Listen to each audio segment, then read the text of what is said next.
नमस्कार, आप देख रहे हैं आप तक न्यूज और मैं हूं आपके साथ आरती सिंह आजाद।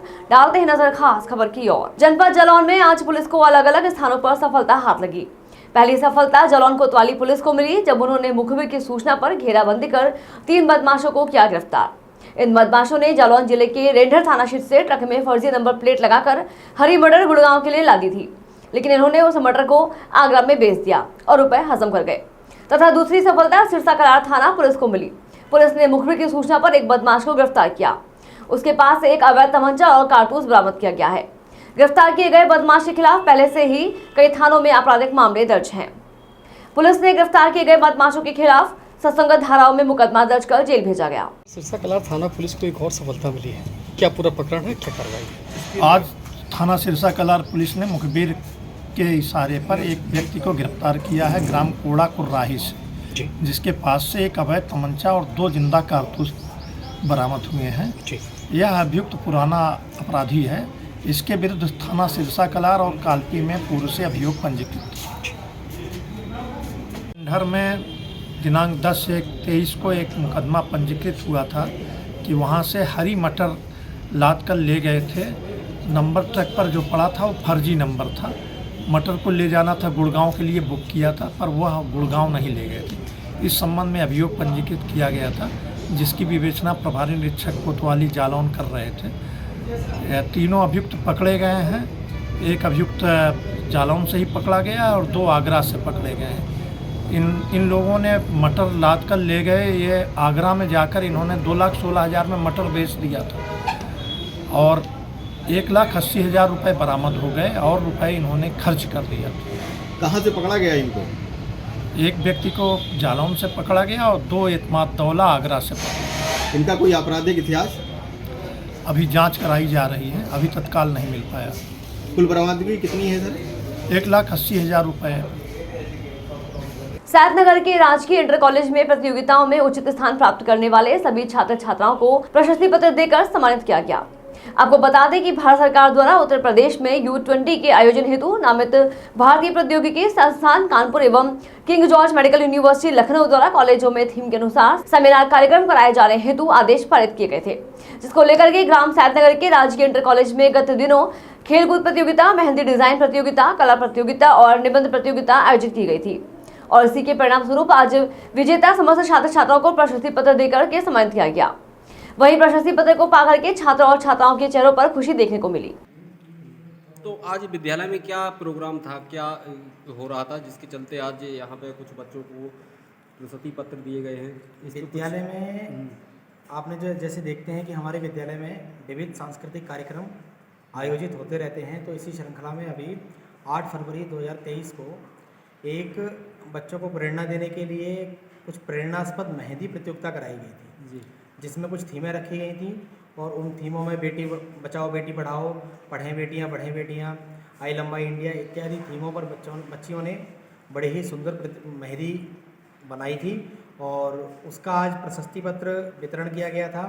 और अभी हमारी उत्तर प्रदेश सरकार की एक थीम है जो IIT कानपुर और उनके द्वारा संचालित है, भविष्य भारत का 21वीं सदी में औद्योगिक कार्यों को लेके कैसा होगा, ये थीम है। और स्वास्थ्य का हमारे स्पोर्ट्स के साथ में, खेल के साथ में क्या जुड़ाव है, ये सारी थीमों को लेकर के अभी पेंटिंग प्रतियोगिता और निबंध प्रतियोगिता का आयोजन कराया गया था, जिसमें बच्चों ने बड़े ही उत्साह के साथ प्रतिभाग किया और बच्चों ने बहुत अच्छे से उसमें पार्टिसिपेट किया और उसका प्रमाण पत्र आज वितरण किया गया। और साथ ही एक और हमारे यहाँ पर एक सुखद सूचना थी कि हमारे विद्यालय स्टाफ में से, विद्यालय परिवार में से श्री अनूप कुमार द्विवेदी जी, वरिष्ठ सहायक, राजकीय इंटर कॉलेज सैदनगर को उत्तर प्रदेश सर्वश्रेष्ठ फुटबॉल टीम का कोच नियुक्त किया गया, जो कि अभी भुवनेश्वर में होने वाले टूर्नामेंट में वो उत्तर प्रदेश टीम को लेकर के जाएंगे कोच के रूप में। तो उनका आज यहाँ पर विदाई समारोह किया गया और जिसमें सभी विद्यालय परिवार उपस्थित रहा, सभी छात्र उपस्थित रहे और उनको बड़े ही अग्रिम शुभकामनाओं के साथ में यहाँ से अभी कल वो यहाँ से प्रस्थान करेंगे, तो आज उनका विदाई समारोह किया। ठीक है, थैंक यू। यूपी के फतेहपुर जिले में ठगी पीड़ित जमाकर्ता परिवार के हजारों की संख्या में निवेशकों ने डीएम ऑफिस पहुंचकर डीएम को ज्ञापन सौंपा। निवेशकों के मुताबिक जिले में लगभग 10 लाख निवेशकों का हजारों करोड़ रुपए ठगा गया है, जिसके लिए सरकार ने ठगी पीड़ित का बर्ड्स एक्ट 2019 व राज्यों के पीआईडी एक्ट 2016 के तहत 180 कार्य दिवस में भुगतान करवाने की मांग की है। अगर सरकार द्वारा समय सीमा पर ऐसा नहीं किया गया है तो आगामी लोकसभा चुनाव के परिवार के सदस्यों द्वारा बहिष्कार किया जाएगा। सूरजदीन विश्वकर्मा ने बताया कि आज हम लोग यहाँ इकट्ठा हुए हैं कि विभिन्न कंपनियों से निवेशकों का पैसा वापस न होना, जिसका सरकार अनदेखी कर रही है, जिसके लिए सरकार ने कानून बनाया है। बर्ड्स एक्ट 2019 के तहत आवेदन करने से 180 कार्य दिवस के अंदर निवेशकों का पैसा वापस किया जाएगा, लेकिन ऐसा नहीं हो पा रहा है, जिसके लिए आज हम लोगों ने ज्ञापन सौंपकर मांग की है कि अगर ऐसा नहीं होता है तो परिवार के सभी सदस्य आगामी लोकसभा चुनाव का बहिष्कार करेंगे। साथ साथ प्रत्येक विधानसभा में प्रदर्शन भी किया जाएगा। मामला है किस आज हम लोग यहाँ इकट्ठा हुए हैं, हमारे जो विभिन्न कंपनियों में निवेशकों का जमा धन है वापस ना होना, ये समाज की सबसे बड़ी समस्या है और इसको सरकार अनदेखी कर रही है।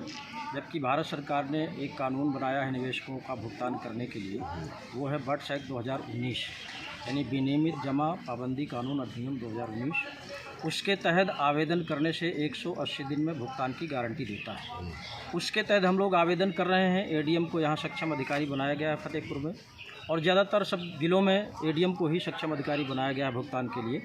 आवेदन हो रहे हैं, आवेदन जमा कर रहे हैं, उसकी ना तो रिसीविंग दे रहे हैं और ना भुगतान की कोई प्रक्रिया अभी तक शुरू किया है। इसलिए पुनः हम लोग आज फिर इकट्ठा होकर के ज्ञापन दिया है। कितने निवेशक होंगे लमसम यहाँ पर? फतेहपुर जनपद में कम से कम 10 लाख निवेशक है। कितना धन फंसा होगा? और यहाँ हजारों करोड़ रुपया है विभिन्न कंपनियों का मिला करके। मांग क्या है आप लोगों की? हम लोगों की मांग है कि जो बर्ड्स एक्ट 2019 भारत सरकार ने भुगतान के लिए बनाया है, उसके तहत सबका भुगतान किया जाए और उस कानून में 180 दिन में भुगतान की गारंटी है। अगर ऐसा नहीं होता है तो? अगर ऐसा नहीं होता है तो हमारा 23 मार्च 2023 को दिल्ली का घेराव है। कर्तव्य पथ पर पहुंच करके पूरे देश के निवेशक वहां प्रधानमंत्री से मांग करेंगे। उसके बाद भी अगर नहीं होता है तो हम लोग आने वाले चुनाव, लोकसभा चुनाव का बहिष्कार कराएंगे और जगह जगह हर जिले में धरना प्रदर्शन भी करेंगे। धन्यवाद। क्या नाम है आपका? सूरजदीन विश्वकर्मा, ठगी पीड़ित जमाकर्ता परिवार, प्रदेश अध्यक्ष। फिलहाल इतना ही। खबरों का सिलसिला लगातार जारी है, बने रहें आप तक न्यूज के साथ। नमस्कार।